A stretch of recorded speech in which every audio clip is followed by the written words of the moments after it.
अस्सलाम वालेकुम, welcome to the healers. उम्मीद करता हूँ आप हमेशा की तरह ठीक ठाक होंगे। आज के इस वीडियो में हम बात करेंगे, जैसे कि आप हमेशा से ये सुनते आ रहे हैं कि होम्योपैथिक मेडिसिन जो है वो बेज़रर होती हैं और इनके कोई साइड इफ़ेक्ट्स नहीं होते।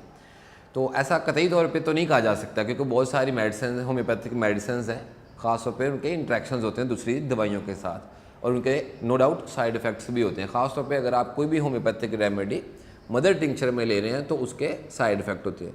तो स्पेसिफिकली जो मेरा आज का टॉपिक है कि वो कौन सी मेडिसिन है जो कि हामिला ख़वातीन को यूज़ नहीं करनी चाहिए। प्रेग्नेंट वोमेन है, यानी वो वाली ख़वातीन जो कि हामिला है, कंसीव किया हुआ है जिन्होंने। ख़ासतौर पे अगर आप होम्योपैथ फिजिशियन हैं और प्रैक्टिस करते हैं तो आपके लिए भी ये जानना बेहद ज़रूरी है कि कौन कौन सी होम्योपैथिक मेडिसिन हैं जो ख़ास तौर पे मिसकैरेज का बायस बन सकती हैं, अबॉर्शन का बायस बन सकती हैं। उसमें सबसे पहले नोट फरमाइए, जो पहली मेडिसिन है उसमें एक्ोनाइटम नैप्लस, आमतौर पे एक्ोनाइट के नाम से हम इसे मारूफ होते हैं। आमतौर पे ज़्यादातर पेशेंट इस मेडिसिन को यूज़ करते हैं। तो पेशेंट ख़ासतौर पे अगर खातून है तो उनसे पहला क्वेश्चन जो एक अच्छे फिजिशियन का होना चाहिए कि कहीं वो प्रेग्नेंट तो नहीं है, कंसीव तो नहीं कर रही, क्योंकि अगर वो कंसीव कर रही हैं तो आपको एक्ोनाइट से बाहर निकलना है। ख़ासतौर पर एक्ोनाइट को आपने मदर टिंचर में यूज़ नहीं करना है, क्योंकि ये मेडिसिन जो है ये यूट्रस को स्टिमुलेट करती है और प्री मेच्योर कॉन्ट्रैक्शंस करवाती है। तो प्री मेच्योर कॉन्ट्रैक्शन मान लें जैसे कि लेबर पेन्स इंड्यूस करती है। तो अगर इसने दर्द स्टार्ट कर दी एक दफ़ा तो खुदा ना खास्ता ये मिसकैरेज का बायस बन सकती है। दूसरी अहम दवा जो होम्योपैथिक में अबॉर्शन या मिसकैरेज का बायस बन सकती है वो है बेलाडोना।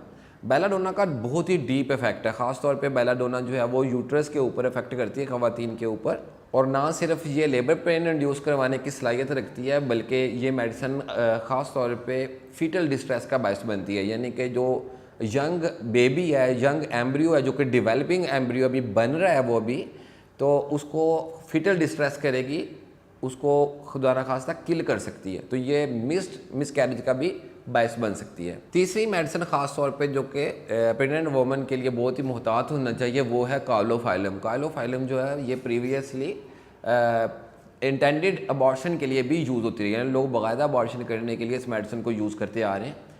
कालोफाइलम को ख़ास तौर पे अगर आप ले रहे हो किसी ट्रीटमेंट पर्पज़ के लिए, तो उसके लिए ये ज़रूरी है कि आप ये देख लें कि वो जो खातून है वो कहीं कंसीव तो नहीं कर रही हैं। तो अगर आप वो खातून है जो कंसीव कर रही हैं तो आपको कालोफाइलम जो है वो ये मेडिसिन नहीं यूज़ करनी चाहिए, क्योंकि ये मेडिसिन ख़ास तौर पे यूट्रस के ना सिर्फ स्टिमुलेट करती है बल्कि यूट्राइन कंट्रैक्शन करने का बायस बनती है।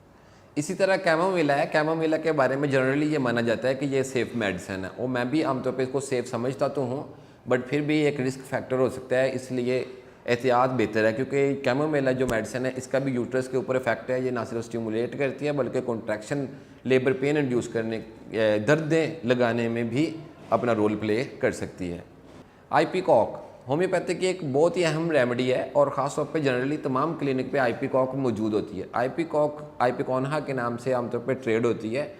ये मेडिसिन जो है ये यूट्रस के ऊपर इफेक्ट रखती है। यूट्रस के अंदर ना सिर्फ ये कॉन्ट्रैक्शन प्रोड्यूस करवाने की सलाहियत रखती है बल्कि ये ब्लीडिंग भी करवाने की सलाहियत रखती है, और इवन मिसकैरेज का बायस बन सकती है। तो एपीकॉक लेते हुए भी बहुत ही एहतियात से काम लेना चाहिए। लास्ट मेडिसिन जो कि मिसकैरेज के पर्सपेक्टिव में हमें देखनी चाहिए और उसमें एहतियात बरतने की ज़रूरत है वो है सबाइना। सबाइना ख़ास तौर पे ना सिर्फ यूट्रस के अंदर कॉन्ट्रैक्शन करवाती है बल्कि बेलाडोना की तरह इसमें फीटल डिस्ट्रेस भी देखने में आई है। लिहाजा सबाइना को लेते हुए ख़ास तौर पे जो कंसीव्ड कर रही हैं ख़वातीन, उन्हें इसमें एहतियात से काम लेना चाहिए। उम्मीद है कि आज का वीडियो हेल्पफुल होगा। मिलते हैं नेक्स्ट वीडियो में। अंटिल नेक्स्ट टाइम, अल्लाह हाफिज़।